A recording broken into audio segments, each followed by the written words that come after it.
Assalamualaikum warahmatullahi wabarakatuh. Kami dari kelompok 5 akan menjelaskan uji non-parametrik alternatif untuk data yang tidak berdistribusi normal untuk memenuhi tugas akhir mata kuliah statistik pendidikan.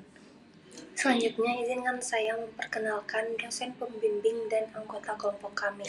Dosen pembimbing dari mata kuliah statistik pendidikan yaitu Bapak Andromeda Valentino Sinaga, SSMPD. Selanjutnya, anggota kelompok kami yang beranggotakan Ariel Febrianto, Lia Salsabila, Shirley Septiana Mulia, Kartika, Irsal, dan Muhammad Azman. Assalamualaikum warahmatullahi wabarakatuh. Baik, perkenalkan saya Ariel Febrianto dari kelompok 5. Di sini saya akan membahas kapan dan mengapa menggunakan uji non-parametrik. Poin pertama, di sini saya akan menjelaskan 6 poin.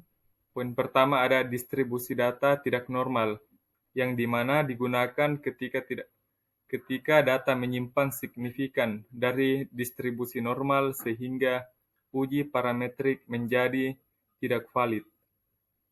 Poin nomor 2, skala pengukuran ordinal atau nominal. Di sini poin ini cocok untuk data berbasis kategori atau peringkat yang tidak memiliki jarak numerik antar nilai. Poin nomor 3, ukuran sampel terbatas, di mana pada sampel kecil validas asumsi parametrik sulit dipenuhi sehingga uji non-parametrik menjadi pilihan yang lebih stabil.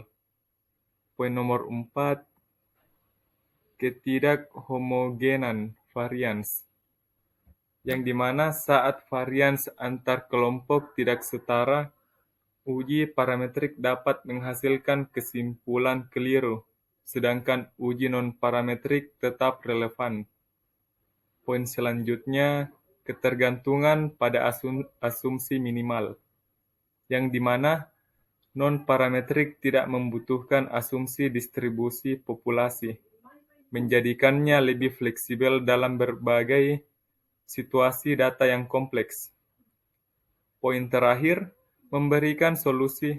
Poin terakhir di sini, efisiensi dalam kondisi data real, yang dimana memberikan solusi praktis dalam penelitian sosial dan pendidikan yang seringkali menghadapi keterbatasan dalam kualitas data. Perkenalkan, nama saya Muhammad Azman dengan NIM 22040150101015. Sekarang adalah materi uji Mann-Whitney atau U-test.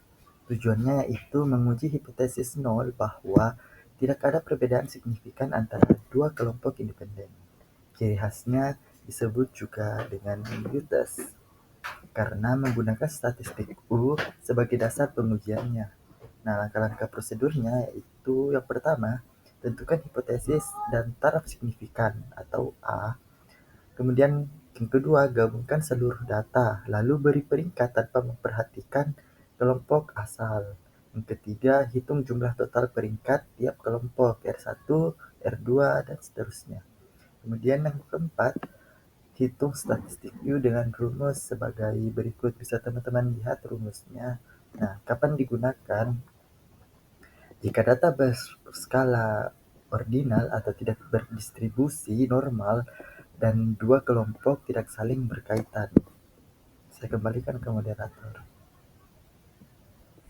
Baik, saya Shirley Septiani Mulia akan membahas mengenai uji Wilcoxon-Sainren. Nah, di sini uji yang digunakan untuk membandingkan dua kelompok berpasangan, misalnya pre-test dan post-test ketika data tidak berdistribusi normal. Nah, yang pertama itu alternatif dari Pirate Sample Test. Yang kedua, cocok untuk digunakan data ordinal atau interval non-normal. Nah, yang terakhir mempertimbangkan arah dan besar perbedaan antar pasangan. Nah, adapun prosedur atau singkat bagaimana cara uji Wilcoxon-Ryan ini. Yang pertama, hitung selisih antara nilai yang berpasangan. Yang kedua, abaikan selisih sama dengan 0. Yang ketiga, beri tanda positif atau negatif sesuai arah selisih. Yang keempat, ranking nilai absolut dari selisih. Yang kelima, jumlahkan ranking tanda positif dan negatif. Yang keenam, nilai uji W sama dengan jumlah ranking terkecil. Nah, yang terakhir, bandingkan nilai W dengan tabel distribusi atau uji hipotesis nol. Nah, uji ini efektif untuk melihat perbedaan signifikan antara dua kondisi pada subjek yang sama tanpa syarat distribusi normal. Oke, selanjutnya itu ada uji Kruskal-Wallis, di mana ini merupakan alternatif non-parametric dari one-way ANOVA untuk membandingkan lebih dari 3 kelompok independen. Ketika data tidak memenuhi asumsi normalitas atau homogeneous varians, dengan tujuan untuk menguji hipotesis nol bahwa semua kelompok berasal dari populasi yang sama tidak ada perbedaan median antar kelompok. Langkah-langkahnya gimana, yaitu untuk menggabungkan semua data dan memberi rangkaian terhadap nilai, menghitung jumlah rangkaian tiap kelompok. Yang ketiga, menghitung statistik dengan rumus sebagai berikut. Bandingkan H dengan S kuadrat tabel df sama dengan K dikurang 1.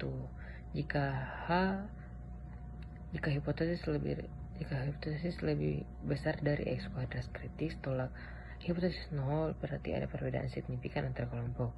Jika tidak, terima hipotesis 0. Kapan digunakan? Data tidak berdistribusi normal, terdapat lebih dari kelompok independen, data berskala ordinal atau interval dengan outlier. Kelebihannya adalah tahan terhadap outlier, dengan skala tidak tergantung pada distribusi data dan cocok untuk penelitian sosial dan pendidikan yang menggunakan skala sikap atau preferensi. Baik, saya Kartika. Di sini saya akan menjelaskan contoh nyata penerapan uji non-parametrik pada Kruskal-Wallis untuk data ordinal dan tidak normal. Nah, pada studi kasus Jamko dan Bellamy 2022 meneliti perbedaan konsentrasi belajar mahasiswa statistika FMIPA pada Universitas Patimura berdasarkan bidang minatnya, yaitu pertama ada kelompok yaitu statistika terapan, statistika teori, dan aktuaria. Kedua, data yaitu ordinal atau ranking konsentrasi dan tidak normal. Ketiga, responden terdiri dari 31 mahasiswa yang diantaranya semester 3 sampai 8. Nah, adapun langkah dan hasilnya yaitu pertama, data diberi ranking berdasarkan tingkat konsentrasi. Kedua, min rank terdiri dari 3 yaitu aktuaria sebesar 21,62. Kedua, terapan sebesar 12,9, ketiga teori sebesar 11,71. Nah, hasil uji Kruskal-Wallis yaitu C-square terdiri dari 9,032, p-value 0,01, C 0,011, maka P lebih kecil 0,05. Nah, ada perbedaan signifikan dalam konsentrasi belajar antar kelompok minat. Nah, pada Kruskal-Wallis efektif untuk data ordinal dan tidak normal, menjadi analisis tetap akurat dan relevan dalam konteks pendidikan. Jadi, kesimpulan pembahasan kita hari ini yaitu uji non-parametrik adalah metode statistik untuk data yang tidak normal, berskala ordinal atau bersampel kecil. Meski tanpa asumsi distribusi, uji ini tetap valid seperti dibuktikan dalam penelitian Jamko dan Bellamy tahun 2022 tentang perbedaan konsentrasi belajar berdasarkan minat. Itulah presentasi dari kelompok kami, kurang dan lebihnya mohon dimaafkan. Semoga presentasi ini dapat menambah ilmu kita. Wassalamualaikum warahmatullahi wabarakatuh.